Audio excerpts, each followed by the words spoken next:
সচিবালয়ে হঠাৎ করে আগুন লেগে গেল। আগুন লেগে যাওয়া যে কোনো জায়গায় ঘটতে পারে, দুর্ঘটনা ঘটতেই পারে, কিন্তু এই আগুনটা হঠাৎ করে রাত 2টোর সময় লাগলো। প্রথম প্রশ্নটা হচ্ছে, রাত 2টোর সময় সচিবালয়ে কি এমন ঘটছিল? সাধারণত বিদ্যুৎ লাইন বন্ধ থাকে, সেখানে কোনো লোকজন থাকার কথা নয়।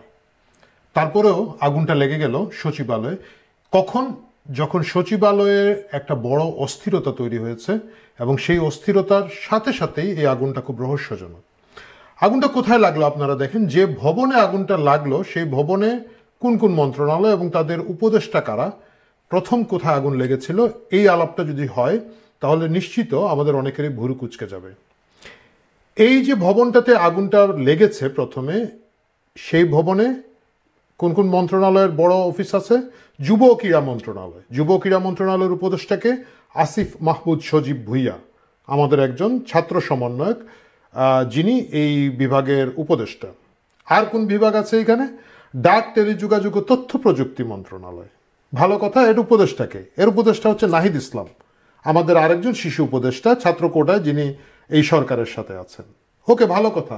আর কোনো মন্ত্রণালয় আছে? হ্যাঁ, স্থানীয় সরকার, পল্লী উন্নয়ন এবং সমবায় মন্ত্রণালয় আছে। এখানে উপদেষ্টাকে আসিফ মাহমুদ সজীব ভুইয়া।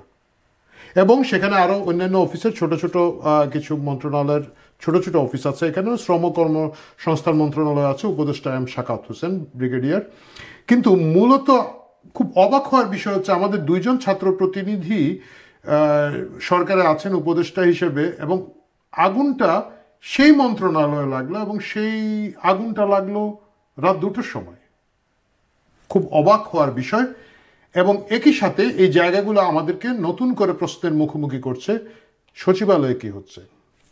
আপনারা জানেন যে এই আগুনটা যখন লাগে এর কিছুক্ষণ আগে, মানে আগের দিন, সচিবালয় ফুঁসে উঠেছে। অ্যাডমিন ক্যাডারের লোকজন একটা বিশাল জনসভা সভা করেছেন, এবং সেই সভা থেকে তারা 48 ঘন্টার মধ্যে জনপ্রশাসন সংস্কার কমিশনের প্রধান যিনি আছেন তার অপসারণ দাবি করেছেন। আমি যদি একটু খবরটা থেকে পড়ি তাহলে আপনারা বুঝবেন। আগামী 48 ঘন্টার মধ্যে জনপ্রশাসন সংস্কার কমিশনের প্রধান আব্দুল মুঈদ চৌধুরীর পদত্যাগ বা অপসারণ দাবি করেছেন প্রশাসন ক্যাডারের সাবেক, কথাটা খেয়াল রাখবেন, সাবেক এবং বর্তমান কর্মকর্তারা। এরা কারা? এখানের মধ্যে অনেক গুরুত্বপূর্ণ লোকজন আছেন। আমরা দেখতে পাচ্ছি ঢাকার জেলা প্রশাসক, ঢাকার যিনি ডিসি, তিনি নিজে মিটিংয়ে উপস্থিত ছিলেন। সবগুলা জেলার, অধিকাংশ জেলার, বড় বড় জেলার জেলা প্রশাসকরা সেখানে মধ্যে উপস্থিত ছিলেন, অনলাইনে বা ভার্চুয়ালি। এবং এখানের মধ্যে বলা হয়েছে, আমি প্রথম আলো সংবাদ থেকে যদি পড়ি, এরকম পরিস্থিতিতে আজ বড় রকমের প্রতিবাদ সভা করলেন প্রশাসন ক্যাডারের বর্তমান ও সাবেক কর্মকর্তারা। এতে বর্তমানে কর্মরত কনিষ্ঠ কর্মকর্তা থেকে শুরু করে সচিব পর্যন্ত কর্মকর্তারা উপস্থিত ছিলেন। সাবেক কর্মকর্তাদের মধ্যে 1973 ব্যাচের কর্মকর্তা পর্যন্ত প্রতিবাদে অংশ নেন। মানে যারা প্রায় 50 বছর আগে ব্যাচ, সেই ব্যাচের কর্মকর্তারাও এখানে উপস্থিত ছিলেন। এবং প্রথম আলো বলছে, কর্মকর্তাদের উপস্থিতিতে বিয়াম মিলনায়তন কানায় কানায় পূর্ণ ছিল। ঘটনাটা আপনারা একটু খেয়াল করে দেখুন। গোটা অ্যাডমিনিস্ট্রেশন, গোটা প্রশাসন একসাথে এই সরকারের বিরুদ্ধে ফুঁসে উঠেছে। কেন ফুঁসে উঠেছে? সাদা চোখে দেখলে মনে হবে যে এই সংস্কার এরা চায় না, কিন্তু আসলে এই জিনিসটা হচ্ছে এই সরকারের একটা কুরাজনীতির অংশ। তারা প্রশাসনের মধ্যে একটা অস্থিরতা তৈরি করার জন্য স্বয়ংক্রিয়ভাবে উস্কানি দিচ্ছে। আপনারা বলবেন যে সংস্কার তো ভালো জিনিস, সংস্কার হওয়া উচিত, কিন্তু আমার প্রশ্ন হচ্ছে যে সংস্কারের কথা এখানে এসেছে, সেই সংস্কার কিভাবে জনমানুষের কল্যাণে কাজে লাগবে, সাধারণ মানুষের সার্ভিসের কি পরিবর্তন হবে, এই সংস্কারের সাথে তার কিন্তু কোনো সংশ্লিষ্টতা নাই, সম্পর্ক নাই। আমরা দেখতে পেয়েছি আব্দুল মুঈদ চৌধুরী, যিনি একই সাথে আরেকটা পদ নিয়েছেন, বিমানের, সম্ভবত উনি চেয়ারম্যান হয়েছেন, সব কিছু তারা দখল করতে চান। এবং কিছুদিন আগে আমরা দেখেছি আরেকটা বাচ্চা উপদেষ্টাকে নিয়ে এসে ওনারা সাংবাদিকদেরকে ধমক দিচ্ছেন। ওই বাচ্চা উপদেষ্টা সাংবাদিকদের বলছেন, আপনারা এখানে অনেক লেখাপড়া করে আসা উচিত ছিল, প্রশাসন বোঝা উচিত ছিল। যাদেরকে বলছেন সেই সাংবাদিকরা ওই বাচ্চা উপদেষ্টার চেয়ে অন্তত পক্ষে 100 গুণ ভালো প্রশাসন বুঝেন। তারা দীর্ঘদিন ধরে এই প্রশাসন কেন্দ্রিক সাংবাদিকতা করে করে অভিজ্ঞতা পাকিয়ে এখানে এসেছেন। তারা ওইখানের মধ্যে কি বলে, মাত্র গ্রাজুয়েট হয়ে বা নন গ্রাজুয়েট অবস্থায় বিরাট কিছু একটা হয়ে কমিটির সদস্য হয়ে এই উপদেশ দিতে বসেন নাই। যাই হোক, সেটা অন্য কথা। কিন্তু সেখানে আব্দুল মুহিত চৌধুরী আপনারা দেখেছেন, উনি খুব কাচুমাচু করে তেল দিচ্ছিলেন সেই শিশু সদস্য কমিটিকে, এবং সাংবাদিকদেরকে উনিও বলছিলেন এখানে আপনারা কেউ আন্দোলন করেন নাই, ওই আন্দোলন করেছে ওই জেল ঘেটেছে, মানে হচ্ছে ওই আন্দোলন করেছে ওই জেল ঘেটেছে, ও যা বলবে আপনাদেরকে মেনে নিতে হবে। মুহিত চৌধুরী নিজে হয়তো এখানে আন্দোলন করেন নাই, আন্দোলনের সাথে তার কোনো সংশ্লিষ্টতা ছিল না। উনি হচ্ছে জুলাই আগস্টের এই যে শত শত মানুষ প্রাণ দিয়েছে তার নেট বেনিফিশিয়ারি, যারা এই প্রাণটা না দিলে মুহিত চৌধুরীর কিছু হতো না। উনি একই সাথে বিমানের চেয়ারম্যান এবং প্রশাসনের কমিটির প্রধান হয়ে যে ব্যাপক পাওয়ার, ব্যাপক আনন্দ পাচ্ছেন, সেই আনন্দটা বা সেই পাওয়ারটা উনি উপভোগ করতে পারবেন না। কিন্তু সরকার কি করছে আপনারা দেখেন, অস্বাভাবিকভাবে প্রশাসন ক্যাডারের মধ্যে একটা মৌলিক পরিবর্তন নিয়ে আসছে। দীর্ঘদিন চলে আসার যে ট্র্যাডিশন আছে, দীর্ঘদিন চলে আসার যে পথ আছে, সেটাকে বাধা দিয়ে তারা নতুন করে কিছু অ্যাডমিনিস্ট্রেটিভ সংস্কার করছে, যে সংস্কার হলে সাধারণ মানুষের কোনো উপকার হবে না। আমাদের কিছু যায় আসে না। এখানে বলা হয়েছে উপসচিব পর্যায়ে যে বা পরবর্তীতে যে পদোন্নতিগুলো হবে, এর মধ্যে 50% অ্যাডমিন ক্যাডার থেকে আসবে, 50% বাইরের অন্যান্য ক্যাডার থেকে আসবে, যেটা এখন আছে 75-25। আমার কথা হচ্ছে এই উপসচিব বা এই পদগুলোতে প্রশাসন ক্যাডার থেকে আসলে কি অন্য ক্যাডার থেকে আসলে কি, এটা আন্ত ক্যাডার মামলা। এটা অ্যাডমিনিস্ট্রেটিভ একটা কাহিনী, যেটার সাথে সাধারণ মানুষের কল্যাণের কিছু আসবে যাবে না।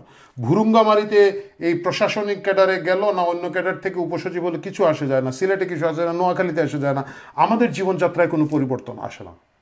কিন্তু এই সরকার এইসব নন ইস্যুকে ইস্যু বানিয়ে সংস্কারের নামে একটা ডামাডোল করছে, যাতে করে নির্বাচনকে পিছিয়ে দেওয়া যেতে পারে, এবং সংস্কার করছি স্লোগান তুলে তুলে তারা তাদের ক্ষমতাকে দীর্ঘায়িত করতে পারে। এটা করতে গিয়ে যেটা করেছে, প্রশাসনের গোটা প্রশাসন ক্যাডার এখন ফুঁসে উঠেছে, গোটা সিভিল প্রশাসন এই সরকারের সাথে চ্যালেঞ্জে গিয়েছে। এবং এখানে কথাগুলো কি হচ্ছে, 48 ঘন্টার মধ্যে যদি মুহিত চৌধুরীকে অপসারণ করা না হয় বা উনি পদত্যাগ না করেন, তাহলে এই প্রশাসন ক্যাডার তারা কিন্তু বড় সমাবেশের ঘোষণা দিয়েছেন, এবং তারা বলেছেন কিভাবে এটা করতে হয় এটা আমরা জানি। মানে সরাসরি সরকারের সাথে একটা হুমকিতে গিয়েছেন, যেটা সরকার ইচ্ছা করে তৈরি করেছে, এই জটিলতা করে বাংলাদেশকে স্থবির করে দেওয়ার একটা চেষ্টা। নন ইস্যুকে ইস্যু করা এই সরকারের একটা উদ্ভট যোগ্যতা, খুঁজে পেতে যেটাকে এই মুহূর্তে করার দরকার নেই সেটা করা।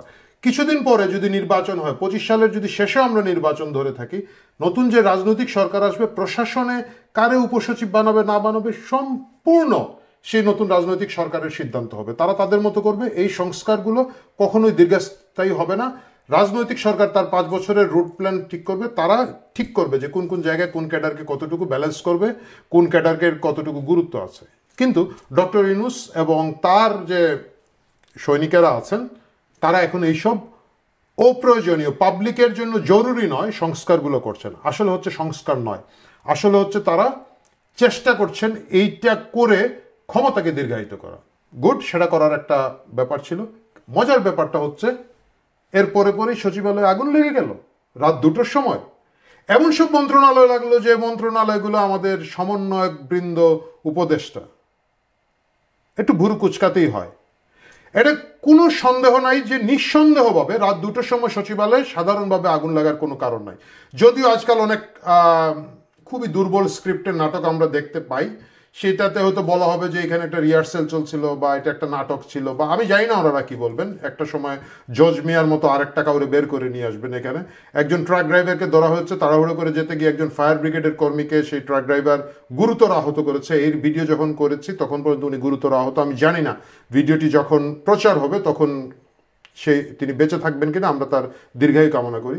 এই ট্রাক ড্রাইভারকে দিয়ে হয়তো একটা নতুন গল্প তৈরি করা হবে, কিন্তু গল্প সেটা নয়। আমার ব্যক্তিগত যে ধারণা, যে জিনিসটা আমি খতিয়ে দেখার জন্য আমার সাংবাদিক বন্ধুদেরকে অনুরোধ করব, প্রথম কথা হচ্ছে আমরা জানি এর আগে মিডিয়ায় এসেছে কিছু কিছু ছাত্র প্রতিনিধির নামধারীরা গভীর রাত পর্যন্ত সচিবালয়ে থাকেন, তারা সেখানে অফিস করেন, বদলির তদবির করেন, এবং ফিসফিস আছে যে অনেক দুর্নীতি হচ্ছে। এই ফিসফিস যে আছে, দৈনিক মানব জমিনের সম্পাদক মতিউর রহমান চৌধুরী কিন্তু বলেছেন যে আমাদের কাছে অনেক খবর আছে, আমরা প্রকাশ করতে পারছি না।